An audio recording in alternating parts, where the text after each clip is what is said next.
My name is Wendy Thomas. I'm 29 years old. I'm a registered nurse. Let her go. We won't pay for the surgery, my father said to the doctor while I lay in a coma, tubes in my throat, heart barely beating. He said it the way you'd cancel a subscription. No hesitation, no trembling voice. He signed the do not resuscitate order at 11:18 on a Tuesday night.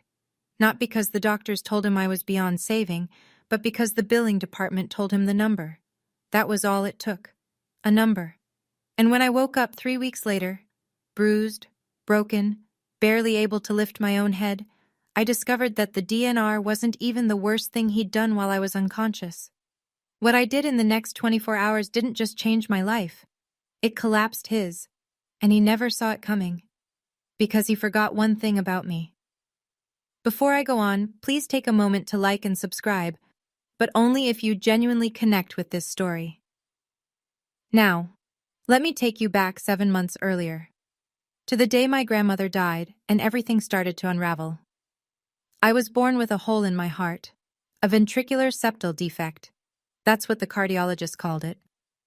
I was 4 years old when they opened my chest. The surgery took 11 hours. The bill took my parents 20 years to forget. Or rather, it took my mother 20 years to forget. My father never did. You know how much you cost this family, Wendy?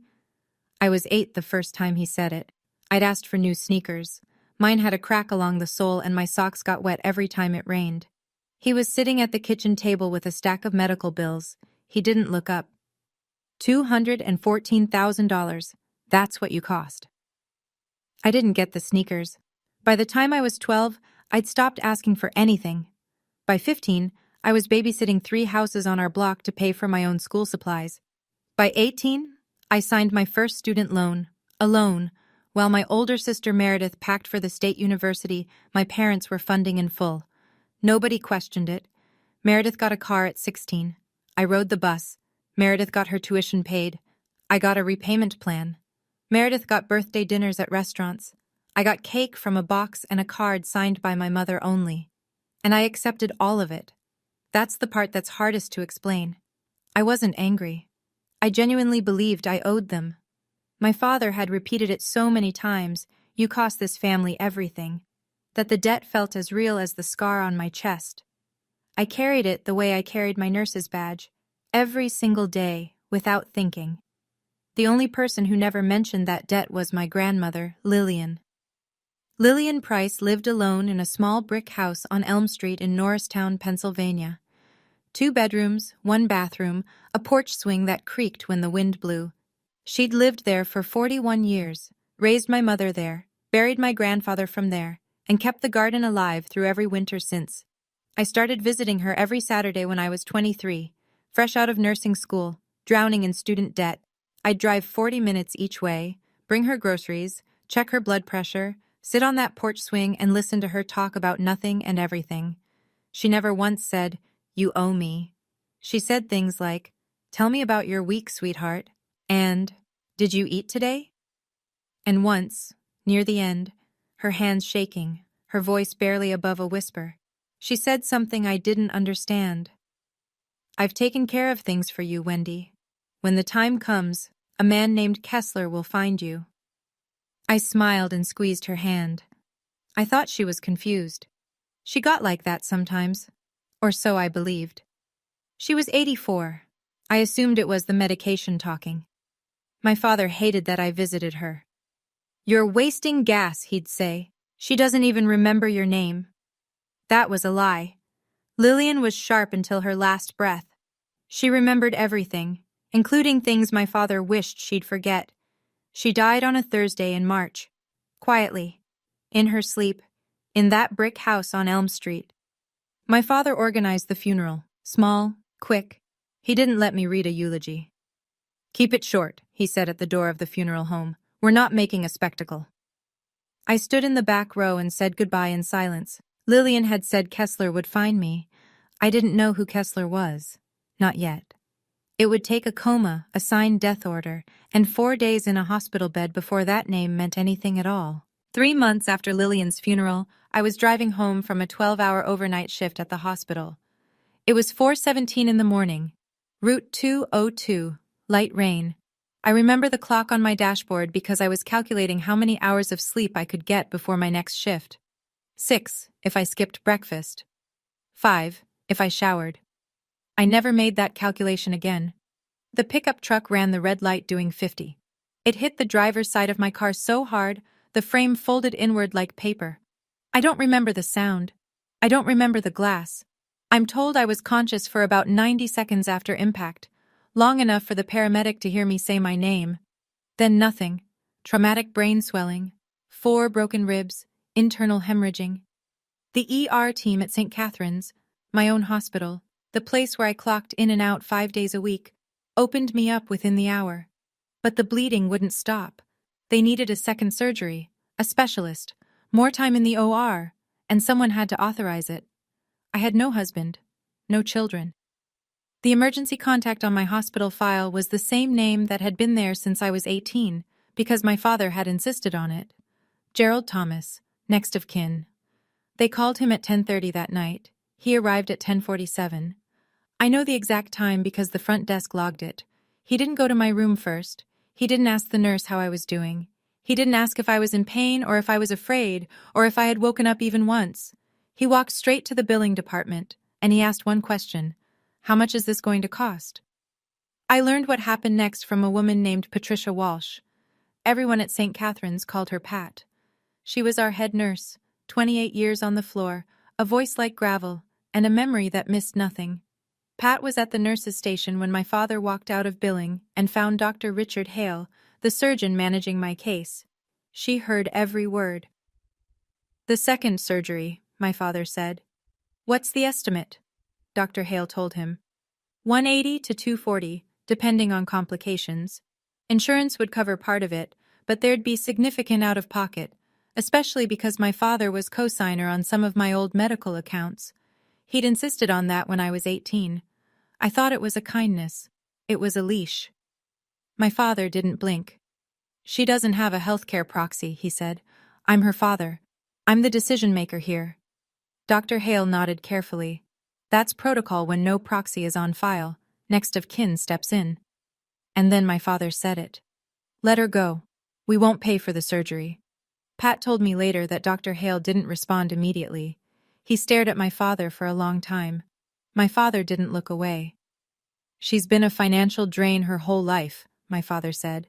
"Don't resuscitate." He signed the DNR form. His hand was steady, no hesitation.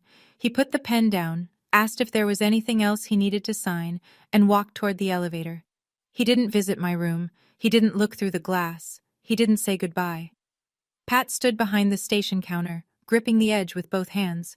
She told me her knuckles were white. She told me she wanted to scream. She didn't scream. She did something better. She sat down and opened my employee file. Every nurse at St. Catherine's fills out an emergency packet during onboarding: contact information, insurance, allergies, and a healthcare proxy designation. Most people skip that last section. I didn't. 3 years before that night, I had signed my healthcare proxy over to Deborah Owens. Deborah was my best friend from nursing school. She lived 45 minutes away in Cherry Hill, New Jersey. She was listed clearly on my employee file: name, phone number, relationship. Pat found it in under 2 minutes. She called Deborah at 11:14 p.m. Deborah picked up on the second ring. Pat told her what had happened: the accident, the coma, the surgery that needed authorization, and a father who had just signed an order to let his daughter die. Deborah didn't ask questions. She said, "I'm leaving now." She drove 90 minutes through rain. She walked into St. Catherine's at 12:51 a.m. with her driver's license, a copy of the proxy form she'd kept in her filing cabinet, and hands that were still shaking. She revoked the DNR. She authorized the surgery. Dr. Hale scrubbed in within the hour. My father was already home by then, asleep. He had no idea the DNR had been overturned. As far as he knew, the machines would stop, and the hospital would call him in the morning with the news. Pat didn't call him. Neither did Deborah. Neither did anyone. Instead, Pat did one more thing before her shift ended. She opened an internal incident report, the kind that gets filed when a staff member witnesses a protocol concern. She documented every word my father had said, The timestamps, the DNR signature, and the fact that he had falsely claimed I had no healthcare proxy. She filed it, locked her computer, and sat in the break room alone for 20 minutes. Gerald Thomas went home that night believing his daughter would be dead by morning. He slept soundly. And the next day, he made his second mistake, the one that would cost him everything he owned. My father woke up the next morning expecting a phone call from the hospital. A time of death. Maybe a form to sign. He'd already rehearsed what he'd tell people. I could picture it, the catch in his voice, the hand over his heart. We lost her. The injuries were just too severe. But the call didn't come, not because anyone told him I was alive. It simply didn't come. And rather than call the hospital himself, rather than drive down and check on his youngest daughter, Gerald Thomas spent that Wednesday morning doing something else entirely. He went to steal my house. Here's what I didn't know at the time, what I wouldn't learn until weeks later. My grandmother Lillian had already transferred the Norristown house into my name before she died. The deed was handled through her personal attorney. It was clean, legal, filed with the county, and my father had no idea it existed. What he did know was that Lillian was gone, the house was sitting empty, and someone was going to claim it, so he made sure that someone was him. He had a power of attorney document. My signature was on it. Except I had never signed it. He'd traced my handwriting from old medical consent forms, the ones he'd made me sign when I was barely 18 and didn't know any better. He brought the forged POA to a notary he knew, a man named Carl who owed him a favor and didn't ask questions. Carl stamped it. Gerald filed the deed transfer at the county recorder's office that afternoon. By Thursday, the house was in his name. By Friday, he'd walked into a bank and taken out a mortgage against it. $280,000. Cash in hand within a week. The money didn't go toward my medical bills. It didn't go into a savings account. It went to pay off gambling debts. Debts that nobody in our family, in our church, in our neighborhood knew existed. He didn't know the house was already in my name. He didn't know how it got there. And he certainly didn't know about the man my grandmother had called Kessler. But here's the thing about forged signatures. They hold up only as long as nobody looks closely. And somebody was about to look very, very closely. I opened my eyes on a Tuesday, 3 weeks after the accident. The light was blue-white, the kind that only exists in hospitals. Too bright, too flat, no warmth in it. I knew that light. I'd worked under it for 6 years, but I'd never been on this side of it before. My throat was raw.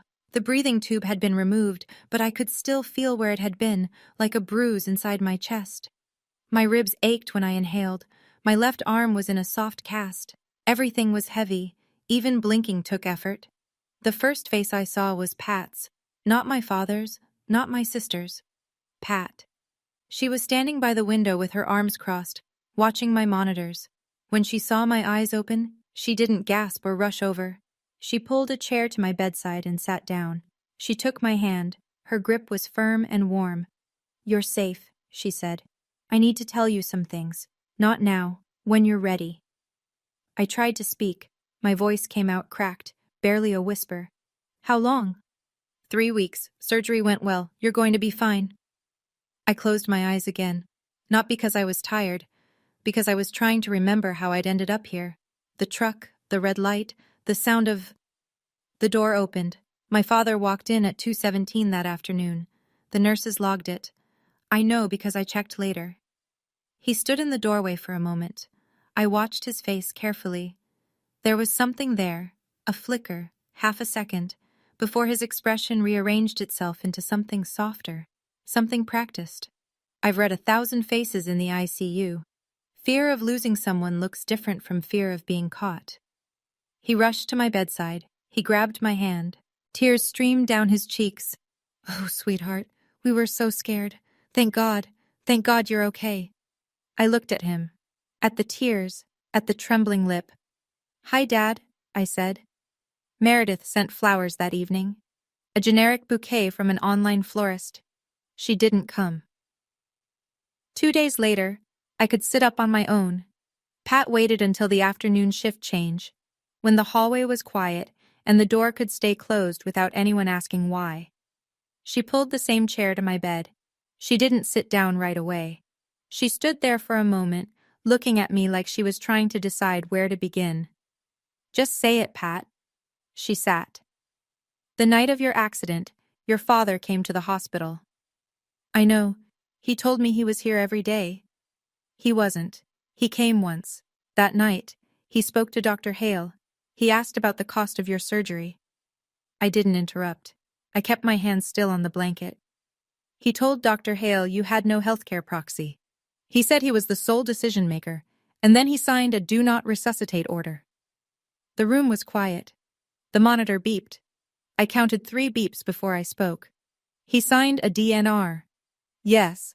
"On me?" "Yes." "What did he say, exactly?" Pat looked at me steady. "Let her go. We won't pay for the surgery. She's been a financial drain her whole life." I closed my eyes. Not because I was surprised, because I finally had the words for something I'd felt my entire life, the shape of a truth I'd always known but never heard spoken aloud. I was a line item, a cost, a number on a bill that never stopped growing. I opened my eyes. "How am I alive?" "I found your proxy in your employee file, Deborah Owens. I called her.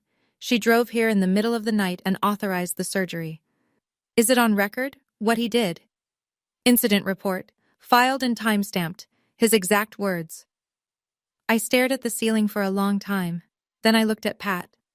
"Get me my phone." She reached into the drawer of my bedside table and handed it to me. I powered it on. 32 missed calls from my father. 11 from Meredith. I scrolled past all of them. I opened my contacts and found a name I hadn't called in months. A name my grandmother had given me, Kessler. The phone rang twice. "This is Donald Kessler." The voice was calm, measured. The kind of voice that has read 10,000 documents and is surprised by none of them. "Mr. Kessler, my name is Wendy Thomas. I think my grandmother—" "Miss Thomas." He cut me off gently. "I've been trying to reach you for 4 months." I gripped the phone tighter. My ribs protested. I didn't care. He explained. Lillian Price had come to his office 2 years before she died. She sat across from his desk, sharp-eyed and clear-headed, and told him she wanted to make a will. Not through the family attorney, not through anyone her son-in-law might know, through him, privately, notarized by his own staff, sealed. The will was simple. The house on Elm Street in Norristown, to Wendy Marie Thomas. Solely. A trust account containing $85,000. To Wendy Marie Thomas. Solely. No other names. No conditions. "It was probated 5 months ago," Kessler said. "The court confirmed it. The deed transfer to your name was filed and recorded. I sent certified letters to your address. They were returned. I called your listed phone number. Someone told me you'd moved out of state and didn't want to be contacted." My father. That was my father's voice on the line, telling Kessler I was gone. "I'm in the hospital, Mr. Kessler. I was in a car accident. I've been in a coma for 3 weeks. A pause. "I'm sorry to hear that, Miss Thomas." "The house," I said. "Is it still in my name?" A longer pause. "Let me pull the current deed records. I'll call you back within the hour." I hung up and set the phone on my chest. Pat was still in the room, standing by the door. "Your grandmother told me you'd call," Kessler had said before we hung up. She said, "Wendy always comes through, just give her time." 1 hour. That's all it took for Donald Kessler to discover what my father had done, and for my plan to begin. The phone rang 53 minutes later. Kessler's voice was different now, still measured, but there was an edge beneath it, the controlled tension of a man who has just read something he wasn't expecting. "Miss Thomas, the deed to your grandmother's property was transferred out of your name 3 weeks ago." I stared at the IV drip on my arm, counted the drops. 1, 2, 3. "Transferred to whom?" "Gerald Thomas, your father, using a power of attorney." "I never signed a power of attorney, Mr. Kessler." "I know you didn't, because I have the original deed transfer from probate, your name, notarized by my office. No POA was ever authorized by you or recorded through my firm." "So it's forged." "That is my assessment, yes. And there's more. I ran a lien search on the property. A mortgage was recorded against it 6 days ago. $280,000. The number sat in the room like a third person. I could hear Kessler breathing on the other end, waiting. He leveraged the house, I said. He did. I reached for the pen on my bedside table. My hand wasn't shaking. I don't know why. Maybe because none of this was surprising. Maybe because I'd spent 29 years learning exactly who my father was, and this was simply the final lesson. I wrote down every number Kessler gave me.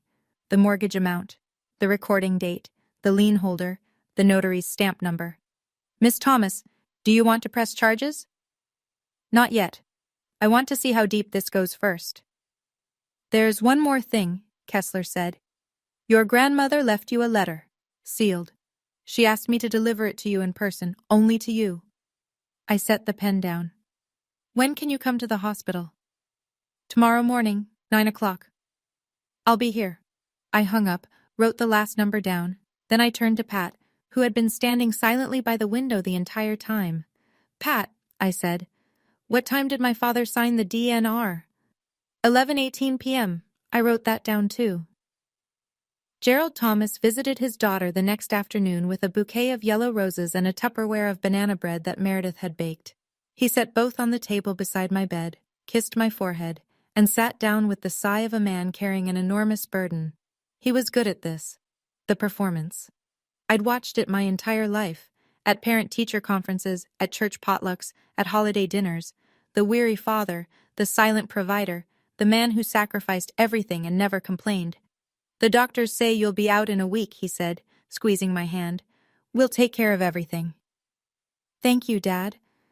Meredith came this time, first visit since the accident. She stood at the foot of my bed with her phone in her hand and a tight smile that didn't reach her eyes. We were so worried, she said. I couldn't sleep for weeks. I looked at her. She looked at the window. My father leaned forward, his voice low and warm. The voice he used when he wanted you to feel held. Don't worry about the medical bills, sweetheart. We'll figure it out as a family. That's what families do. That's what families do.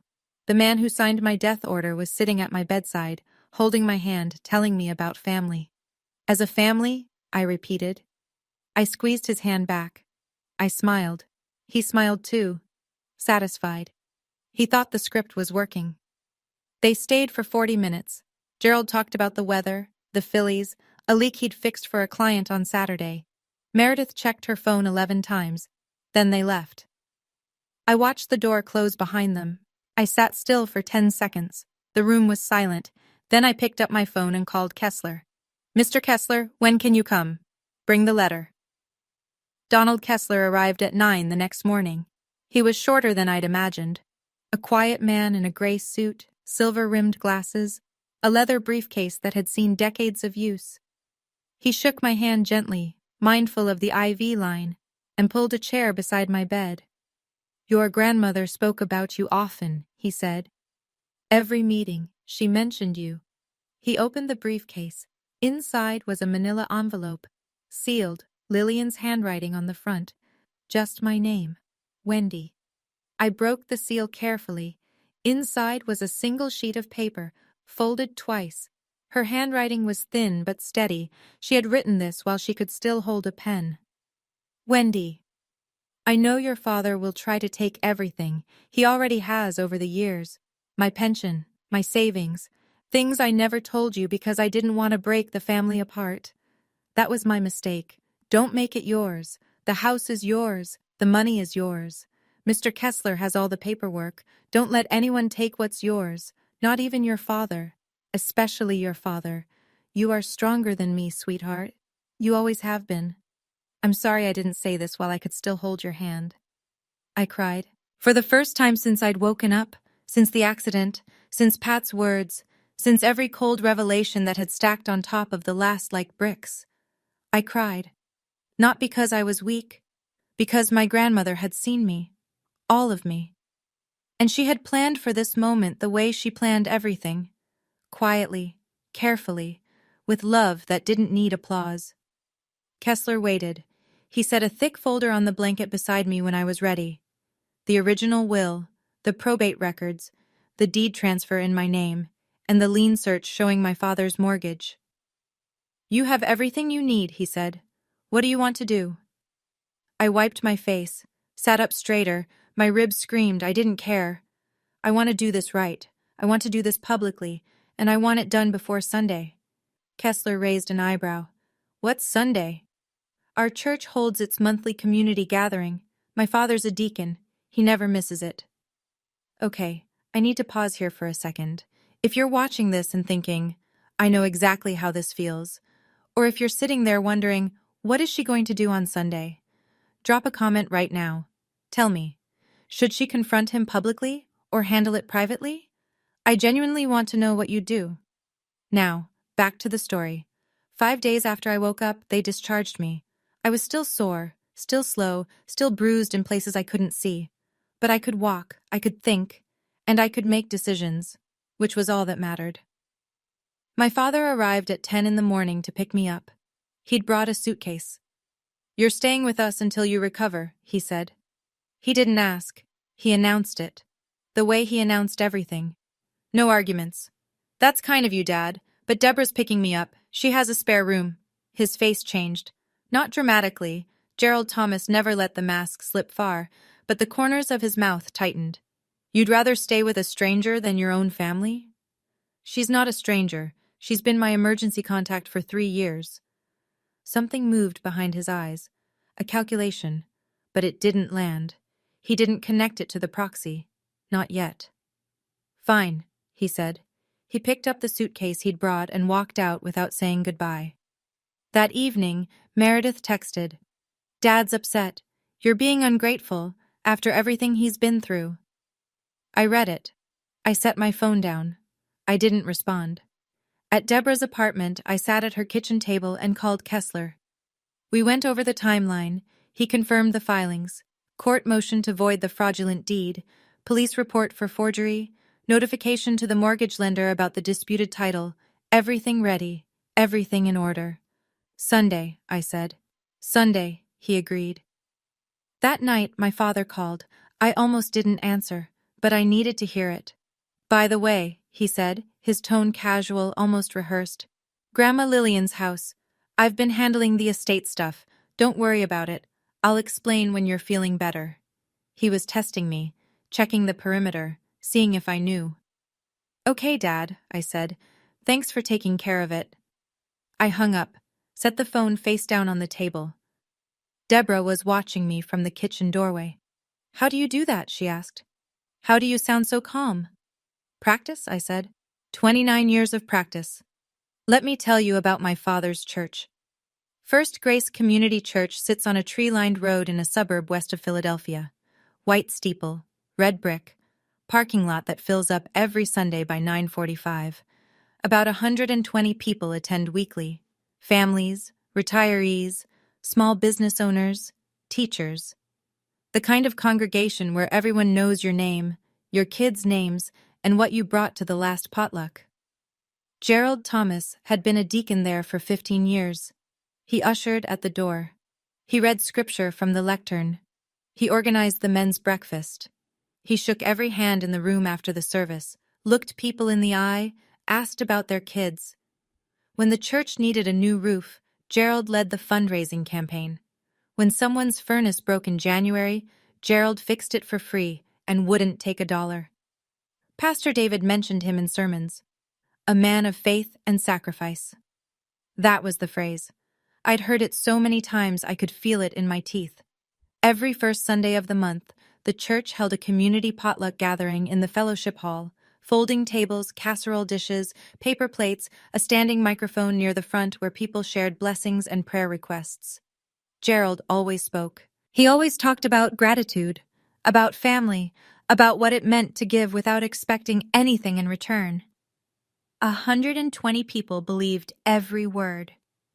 This coming Sunday was the first Sunday of the month. I called Kessler on Saturday evening. "Can you be there at noon?" "I'll be there at 11:30. I hung up and sat on Deborah's couch. My ribs still ached when I breathed too deeply. The bruises on my forearms had faded from purple to yellow. I could walk without wincing now, slowly but upright. I wasn't planning a scene. I was planning a conversation, but when 120 people are in the room, every conversation becomes a stage. Sunday morning, 7 a.m. I woke up before the alarm. I stood in front of Deborah's bathroom mirror and looked at myself. The bruise along my jawline was almost gone. The one under my left eye had turned a faint green. My collarbone was still sore when I lifted my arm too high. I looked like someone who'd been hit by a truck, because I had been. I put on a white button-down shirt and black slacks. Simple, clean, no jewelry except the small silver studs Lillian had given me on my 21st birthday. I pulled my hair back, washed my face, didn't bother with makeup. I picked up the manila folder from the kitchen table. Inside, copies of Lillian's will, the original deed in my name, the county's lien records showing my father's mortgage, and the redacted incident report Pat had provided, the one with my father's words printed in black ink on hospital letterhead. I slid the folder into my bag. Deborah drove. We didn't say much. She turned onto the church road at 11:20 and parked near the back of the lot. The steeple caught the sun. "Are you sure about this?" she asked. "I've never been more sure." She squeezed my hand. "Whatever happens in there, I'll be right outside." I nodded. I opened the car door. Kessler was already there. I spotted him near the entrance. Gray suit, leather briefcase, standing by the flagpole with the patience of a man who billed by the hour and had nowhere else to be. He saw me. He gave a single nod. I walked through the front doors. The service was already underway. Hymns, warm air, the smell of old carpet and coffee. I slipped into the last pew and sat down. My father was in the front row. He turned at the sound of the door, saw me. His face lit up. The proud father, the grateful deacon, the man of faith and sacrifice. He raised his hand and waved. I waved back. A small wave. A patient wave. Meredith sat beside him. She glanced at me. She didn't wave. The service ended at noon. The congregation filed into the fellowship hall, a wide, low-ceilinged room with fluorescent lights and folding tables arranged in rows, foil pans of baked ziti and green bean casserole, paper plates stacked beside a tower of napkins, the standing microphone near the front, plugged into a small speaker that hummed quietly. Gerald was already up there. He always was. He stood beside the microphone with his hands clasped in front of him, waiting for the room to settle. 120 people found their seats. Chairs scraped against linoleum. Children darted between tables. He tapped the mic. "Good afternoon, everyone. I want to start with something personal today." The room quieted. "As many of you know, my youngest daughter Wendy was in a serious car accident last month. She was in a coma for 3 weeks. The doctors weren't sure she'd make it." He paused. He was good at pauses. "But God is faithful. And today, Wendy is here with us." He turned and gestured toward me. I was standing near the back wall. Every head in the room turned. Applause. Warm, genuine applause. A woman in the second row pressed her hand to her heart. An elderly man nodded. "As a father," Gerald continued, his voice cracking at exactly the right moment, "there is nothing more terrifying than almost losing your child. I prayed every single night. I never left her side." I felt the words land in my chest. Not like a wound, like a key turning in a lock. I never left her side. He said that to 120 people who had no reason to doubt him. "Family is everything," he said. "That's what I've always taught my girls." He looked at me. He smiled. He opened his arms, just slightly, the universal gesture of a father expecting an embrace. I smiled back. I walked toward him. The room watched with soft, expectant eyes. "Dad," I said, loud enough for the first 3 rows to hear, "can I say a few words?" He didn't hesitate. He couldn't. Not in front of 120 people who had just heard him call me his miracle. "Of course, sweetheart." He handed me the microphone. His smile was wide, confident. He stepped to the side, hands behind his back, playing the supporting role perfectly. I wrapped my fingers around the mic. It was warm from his grip. I didn't look at him. I looked at the room. "Thank you all for your prayers. I'm truly grateful to be standing here. But I need to correct something my father just said." The room was still. Gerald's smile faded by 1 degree. My father didn't pray by my bedside. He was at the hospital once, the night of the accident. He didn't come to check on me. He went to the billing department first. Then he spoke to my surgeon. I could feel Gerald shifting beside me. I didn't turn. He asked how much the surgery would cost, and when they told him, he said, and these are his exact words, documented in a hospital incident report, "Let her go. We won't pay for the surgery. She's been a financial drain her whole life." Silence. Not the comfortable kind, the kind that presses against your eardrums. Then he signed a "do not resuscitate" order. Someone in the middle of the room inhaled sharply. A woman in the front row covered her mouth. I'm alive because a colleague, a nurse at that hospital, found my healthcare proxy and called my friend in the middle of the night. My friend drove 90 minutes in the rain to authorize the surgery. Not my father, not my sister, a friend. Gerald stepped forward. "Wendy, stop. You don't know what you're—" "I'm not done, Dad. This isn't the place. You chose a church to lie. I'm choosing the same church for the truth. You're confused. The medication I have the hospital records right here." The room didn't move. Nobody reached for their water. Nobody checked their phone. 120 people were holding their breath. Gerald stopped talking. The side door of the fellowship hall opened. Donald Kessler walked in. Gray suit, leather briefcase, unhurried. He didn't look around the room for a seat. He walked directly to the front, set his briefcase on the nearest folding table, and stood beside me with the quiet authority of a man who'd done this 1,000 times.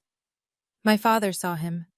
And for the first time in my life, the first time I can ever remember, I watched Gerald Thomas look genuinely afraid. Not angry, not offended, afraid. "This is Mr. Donald Kessler," I said into the microphone. He was my grandmother Lillian's attorney. A murmur passed through the room. Lillian's name still meant something here. She'd attended this church for 30 years. My grandmother left me her house and her savings in a will, notarized, probated by the court 5 months ago. I paused to let that settle. My father knew nothing about it, because my grandmother didn't trust him with it. Gerald opened his mouth, closed it. "While I was in a coma," I continued, "my father forged my signature on a power of attorney. He transferred the house into his name, and he took out a $280,000 mortgage against it." I heard a gasp. Then a dish hit the floor somewhere near the back tables. Someone's hand had gone slack. A fork clattered on linoleum. Gerald's voice came out louder now, strained. "That's a lie. Eleanor left that house to the family, not just you."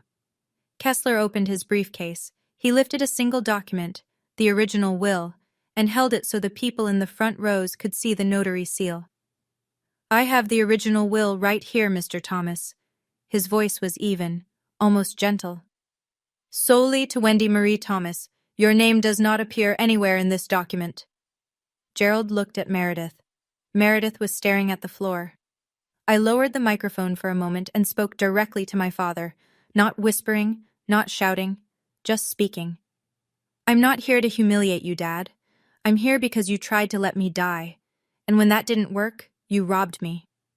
I know. This is a lot. If this story is hitting you hard, you're not alone. Thousands of people have commented on stories like this one.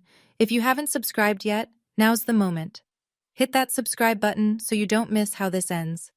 And tell me in the comments, what would you have said to Gerald right there in front of everyone?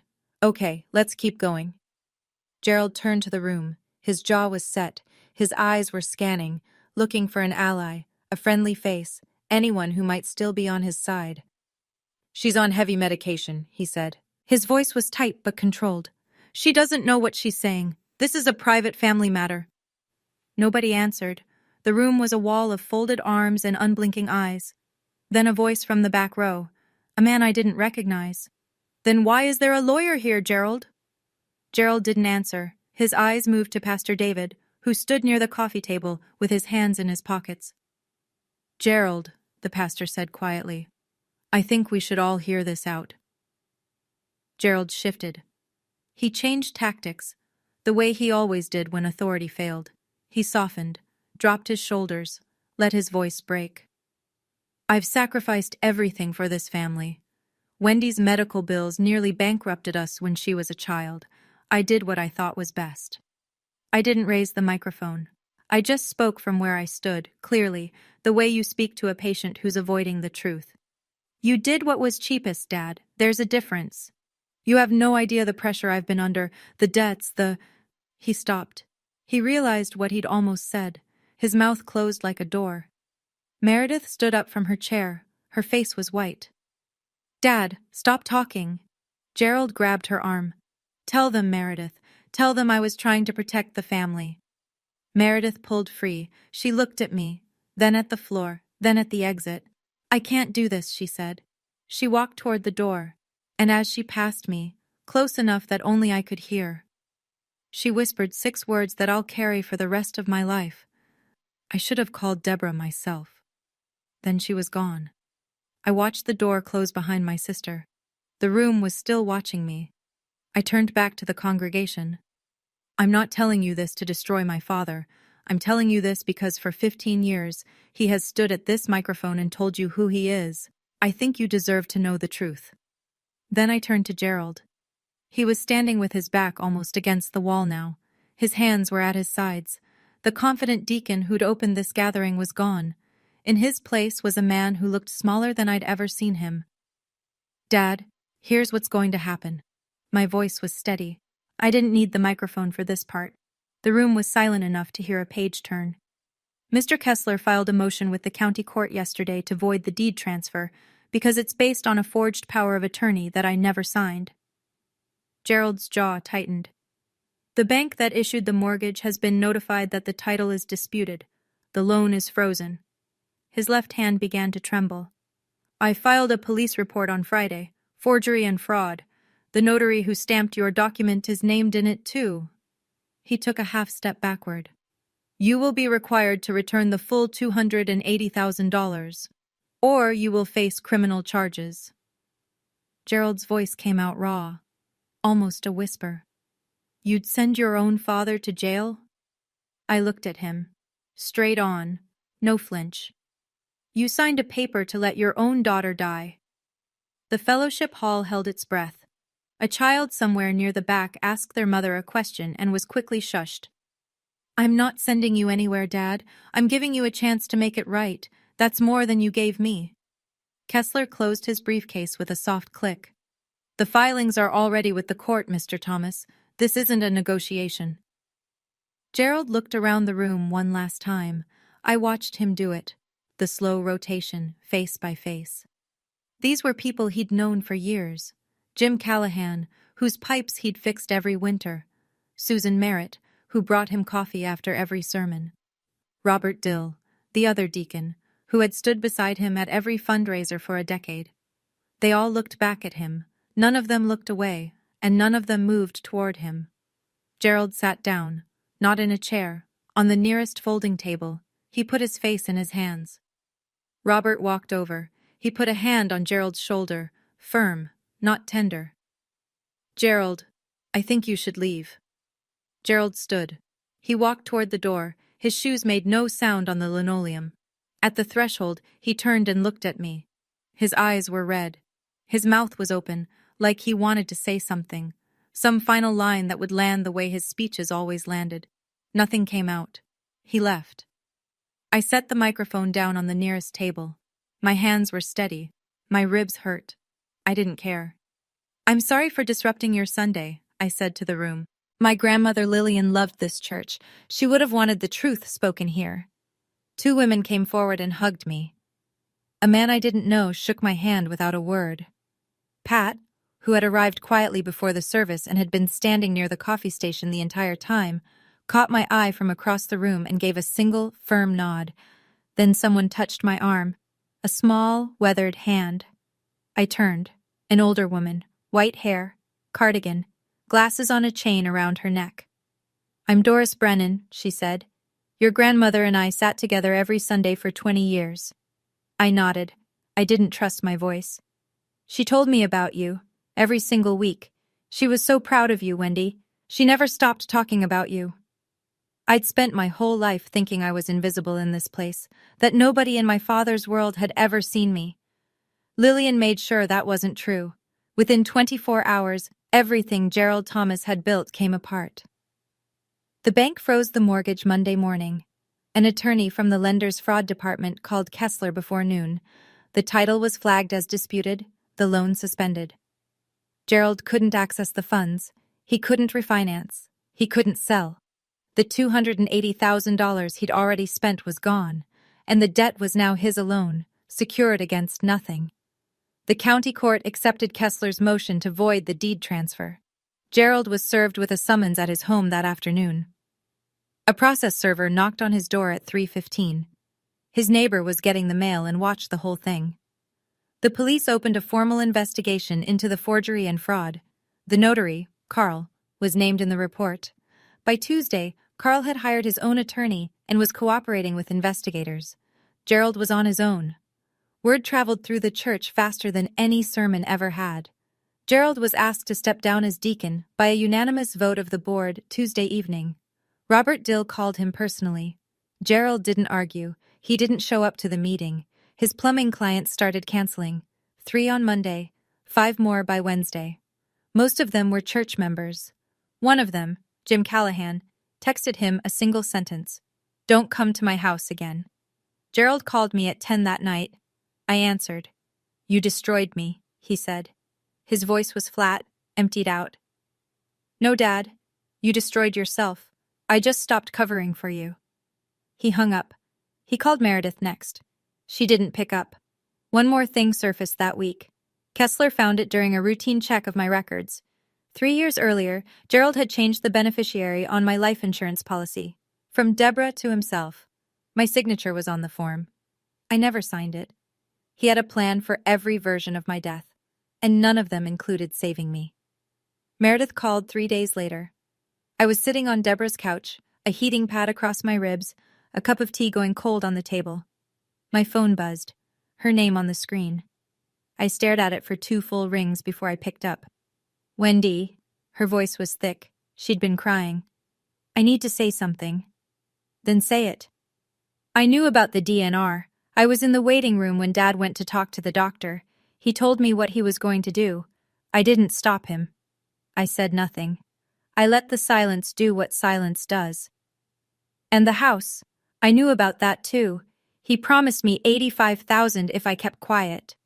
"And you kept quiet?" "Yes. While I was in a coma." "Yes." Her voice cracked. "I was scared of him, Wendy. I've always been scared of him. I know that's not an excuse." "It's not." She was crying now, hard, the way she used to cry when we were children, messy, loud, uncontrolled. I remembered that sound. It used to make me want to fix things for her. "I'm not asking you to forgive me," she said. "I know I don't deserve it." "You're right, you don't. Not right now." A long pause. I could hear her breathing. Ragged, thin. "But I'm not going to pretend you don't exist, Meredith. If you want to rebuild something, with me, not with Dad's money, you know where to find me." She didn't say anything for a while. Then quietly, "Grandma Lillian sent me a letter too." I sat up. She wrote, "I love you, Meredith, but you are too much like your father. Choose differently." The line went silent. "Did you?" I asked. "Choose differently?" She didn't answer, because we both already knew. Forgiveness isn't something I owe anyone. But the door isn't locked, it's just closed. She'll have to knock. 1 month later, the deed to Lillian's house was back in my name. The court voided the transfer on a Wednesday. Kessler called me at 10 in the morning with the ruling. I thanked him. He said, "Thank your grandmother." Then he paused and added, "She would have loved watching you in that fellowship hall." Gerald faced criminal charges, forgery in the 3rd degree, fraud, mortgage fraud. His attorney advised a plea deal, probation, full restitution, no prison time if he cooperated. Gerald accepted. He didn't have a choice. The evidence was overwhelming, and Carl the notary had already told investigators everything. Gerald sold his house to cover the debt. It wasn't enough. The remaining balance would follow him for years. He moved in with his brother in Allentown. I heard this through Meredith, who heard it from a cousin. I didn't verify it. I didn't need to. Meredith lost 2 real estate listings from church members. She didn't lose her license. She wasn't charged. She hadn't signed any documents. But people remembered. People always remember. I went back to work, part-time at first. Pat rearranged the schedule so I'd only do day shifts for the first 2 months. She didn't make a big deal about it. She just handed me the new rotation and said, "Welcome back, Thomas." On a Saturday in late October, I drove to Norristown. I parked on Elm Street. I walked up to the brick house with the creaking porch swing and the garden that had gone a little wild. I turned the key in the front door, my key, in my door, and stepped inside. Lavender. That's what I smelled first. Lillian's lavender sachets, tucked into every drawer and closet.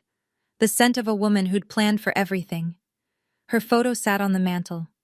The 2 of us on the porch swing, squinting into the sun. I don't remember who took it. I sat in her rocking chair. I didn't turn on the TV. I didn't check my phone. I just sat. For the first time, I was in a house that was mine. Not because I'd earned anyone's approval, but because someone had loved me enough to make sure I'd be okay. I used to believe that being a good daughter meant absorbing whatever my family threw at me. Every insult, every guilt trip, every time my father reminded me what I'd cost him, I took it all in and said thank you because I thought that's what love required. Silence, gratitude, obedience. I was wrong. Setting a boundary isn't revenge, it's survival. And sometimes, survival looks like a quiet man in a gray suit, a stack of notarized papers, and the courage to stand in front of 120 people and say, "This is what actually happened. I don't hate my father. Hating him would mean he still controls how I feel. He doesn't. Not anymore. He is a man who made terrible choices driven by debts he was too proud to admit and an addiction he was too ashamed to face. That doesn't excuse what he did.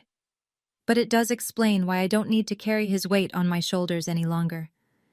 If you're watching this and you see yourself anywhere in my story, in the guilt, in the silence, in the bone-deep belief that you owe people who have hurt you, I want you to hear this clearly. You don't. You don't owe anyone your health. You don't owe anyone your home. And you certainly don't owe anyone your life. My grandmother Lillian taught me that. Not with lectures, not with shouting. With a letter, a house, and a lawyer named Kessler. I still go to church, by the way. Different church, same God, smaller congregation, friendlier coffee, and I sit in the front row. Not because I need to be seen, because I'm done hiding in the back. Thank you for staying with me until the very end. If Wendy's story resonated with you, or reminded you of someone you love, leave a comment below. Tell me, what boundary have you set that changed your life? I'd love to hear your story. And if you want more stories like this one, check the description. There's one waiting for you that I think you'll connect with even more. Subscribe, and I'll see you in the next one.